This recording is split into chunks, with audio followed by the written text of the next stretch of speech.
Hi guys, this is Tim with InflatableOffice and Event Office, and today I'm going to show you a little bit about our self-scheduling and ranking system. As part of our workers module, you have the ability to do self-scheduling. Now, when we originally wrote this, in fact, it was me who wrote it, and it was back when I owned a company doing this very thing. And I found that there are a few things that I just did not like about scheduling workers. One, was because it was so irregular. I couldn't tell them what their schedule was weekly and so forth. And so there was a real struggle with them trying to do things outside of work. And there was a real struggle with me trying to get them to leave times open so that I could actually get them to work.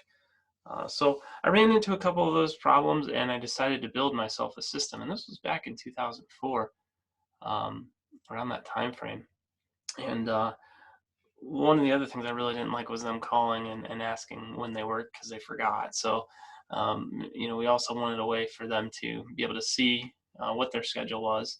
And I realized over time that if I was not scheduling them, if they were actually picking their own schedule, that they actually um, remembered it better. And so they would show up more often, miss work less, and it overall was a much better system. And we used it all the way up until I sold that company. And the manager that I had running it, he was able to spend most of his time doing sales and other work. And at the beginning of the week, he would just look and see if there were any open shifts, and he would go and schedule some of those shifts manually by finding people. Now, we did kind of do a cross of self-scheduling and scheduling of our own and assigning people. We would assign all the manager duties. We would communicate with the managers and assign them um, what shifts they had to work, which ones we wanted them to work based on um, different things. But as far as laborers went, the self-scheduling was really the way to go. And so you can do it in lots of different ways. So I'm going to show you a little bit how we did it. One of the things that we started with early on was what we called ranking. And the reason why we did that was because what would happen is we would get someone who was really excited about working for the first 10 minutes of them getting a job with me, and they would go into the system and they would just plaster it and sign up for everything. And then one of two things would usually happen. Either we didn't like the way they worked. They weren't a very good worker. And we didn't want them working those events, or they would kind of not be as excited as they once were and just not show up to work and never come through. And we had to remove them from the schedule then. So one of the things that we did really early on was we made a way to rank our workers. And this is a manual thing that you do. So we'll take a look at Lazy Joe right here. It's a manual thing that you do. You actually set a rank, and you can hover over here to get more information and on anything that you see with this little dotted line on it. But we would set them at a rank from 1 to 10, and it would give them a number of weeks before the event that they could sign up for that shift. Um, and you can see we do have an unlimited one too. So if you have someone that you want them just to be able to see and sign up for everything, you can do that.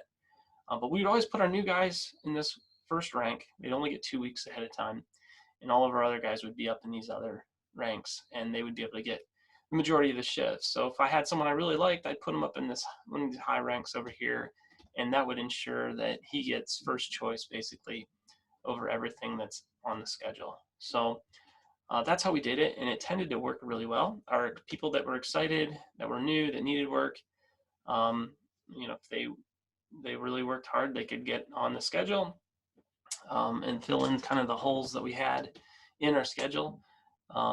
But we didn't have to worry about them messing up our schedule at the same time. So anyway, right now we have Lazy Joe set at a rank 1. And so let's take a look at his schedule here, and we can see a couple different things going on. So you can see we have some different colors here.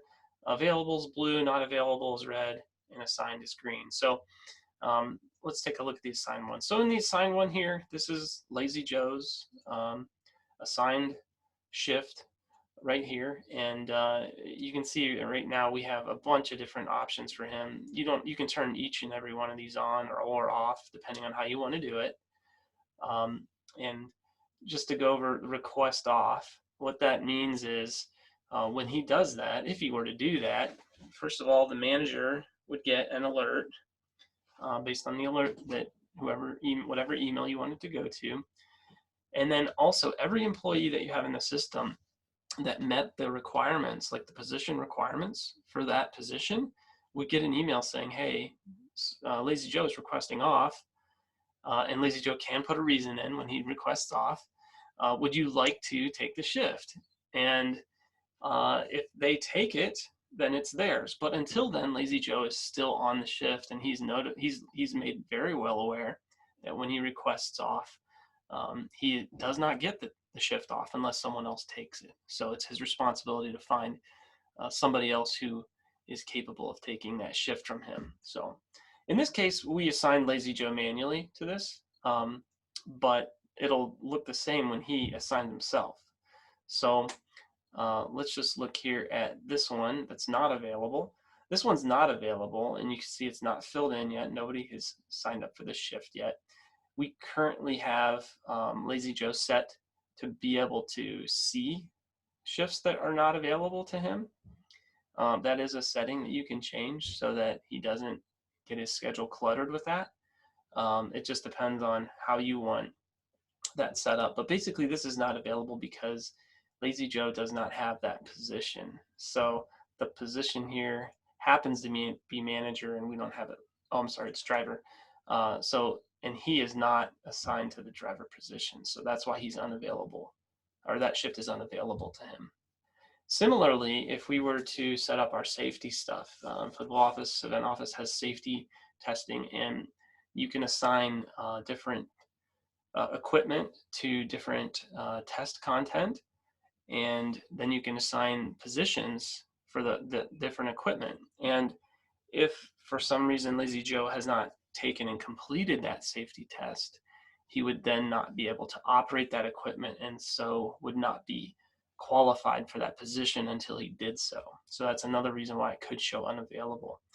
And now let's take a look at one of the available shifts. So this is an available shift to him right now. It is a manager shift. He is able to sign up for that shift. I think I wanted to note one other thing here. Oh, that's it. What's on the next screen. So you can see right here that 2 weeks would be the 1st of June. So we're going to move to that month to show you how something that he should be available to work is showing not available. That's because of his rank. So he is not available because of this rank. And now if I were to go in here and change his rank and save it and come back over here, we're going to have to refresh and then go back to that month. You'll see he is now available to work that shift, and he can sign up for it. So that's how the ranking system works, and it goes through a little bit. We went through a little bit just on how this system works for self-signing, and also how we display the shifts and let people interact with the system, and try to take a lot of the effort out of the manager or the owner's hands, because we want this to be as simple as possible for you, as always. So I hope you learned a lot with that, and we'll continue giving you videos all the rest of the week, some on workers and some on other great parts of InflatableOffice and Event Office.